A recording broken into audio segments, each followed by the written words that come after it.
আসুন আজকে আপনাদের দেখাই আমাদের সকলের প্রিয় ছোট্ট সংকল্পর হাতে খড়ি দেওয়ার এক আধ্যাত্মিক মুহূর্ত। সরস্বতী পুজোর দিন সকাল সকাল ঘুম থেকে উঠে স্নানটা সেরে নিয়ে ধুতি পাঞ্জাবি পরে সংকল্প হাজির হয় আমাদের বাড়িতে।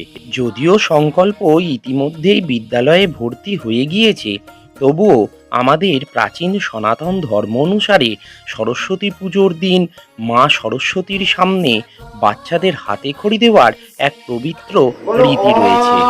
লেখো,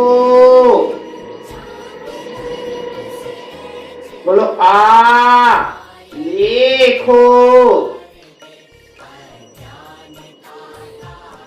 বলো রস্বই লেখো, বলো দীর্ঘই লেখো। সংকল্পর বাবা ছিল আমার ছাত্র, আর ছাত্রের ছেলের হাতে খড়ি আমার হাতেই। কি বলবো ভেবে পাচ্ছি না, তবে আমি যে বিশেষ রকম আপ্লুত এ কথা অস্বীকার করতে পারি না।